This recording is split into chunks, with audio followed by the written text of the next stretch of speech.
మన దేశంలో బ్యాంకుల నుండి తీసుకున్న రుణాలు ఎగ్గొట్టినవి ఎంతో తెలుసా? 4 లక్షల కోట్ల రూపాయలు. బ్యాంకు రుణాలు అడ్వాన్స్ల ఎగవేతకు పాల్పడుతున్న వాటిలో ఎన్నో రంగాలకు చెందిన కంపెనీలు ఉంటున్నాయి. మరి ఈ లిస్టులో ఎన్ని కంపెనీలు దివాలా పరిస్థితిలో ఉన్నాయి? మరి ఇందులో టాప్ 100 డిఫాల్టర్లు ఎవరు? వారి నుండి ఎలా వసూలు చేస్తారు? సమాచార హక్కు చట్టం ఏం చెబుతోంది? మన దేశంలోని బడా పారిశ్రామికవేత్తలు, కంపెనీలు ఈజీగా బ్యాంకు రుణాలను ఎగ్గొడుతున్నాయి.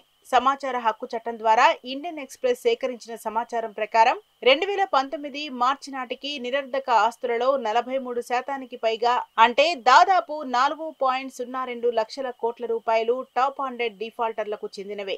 వీరి లిస్ట్ ని వాటి అవుట్ స్టాండింగ్ ఎన్పీఏల ఆధారంగా రూపొందించారు. స్థూల ఎన్పీఏలలో 30% పైగా అంటే 2.86 లక్షల కోట్ల రూపాయలు కేవలం 30 కంపెనీలు ఎగ్గొట్టినవే.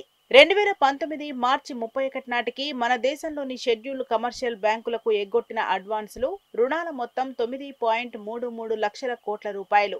భారతదేశ బ్యాంకింగ్ వ్యవస్థ చరిత్రలో 2018 తర్వాత నమోదైన రెండో అతిపెద్ద మొండి బకాయిల మొత్తమిది.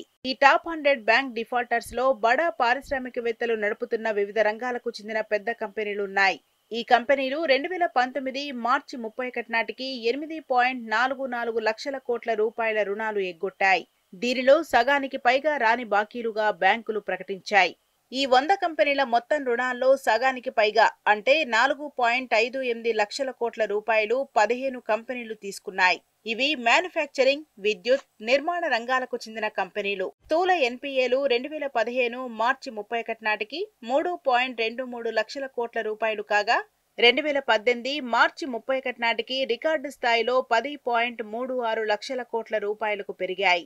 2019లో తగ్గడం ప్రారంభమై 2023 మార్చి 31 నాటికి 5.71 లక్షల కోట్ల రూపాయలకు తగ్గాయి.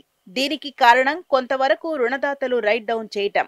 బ్యాంకు రుణాలు, అడ్వాన్స్ల ఎగవేతకు పాల్పడుతున్న వాటిలో వివిధ రంగాలకు చెందిన కంపెనీలు ఉంటున్నాయి. మ్యానుఫ్యాక్చరింగ్, ఇంధనం, విద్యుత్, నిర్మాణ రంగం, రియల్ ఎస్టేట్, టెలికాం వంటి రంగాలకు చెందిన కంపెనీల ఎన్పీఏలు ఎక్కువగా ఉంటున్నాయి. ఈ జాబితాలోని 82 కంపెనీలు దివాలా పరిస్థితిలో ఉన్నాయి. మూడో వంతు కంపెనీలు లిక్విడేషన్ రూట్ లో వెళ్తున్నాయి. అంటే వీటి నుంచి బ్యాంకులకు చాలా తక్కువ సొమ్ము మాత్రమే లభిస్తుంది.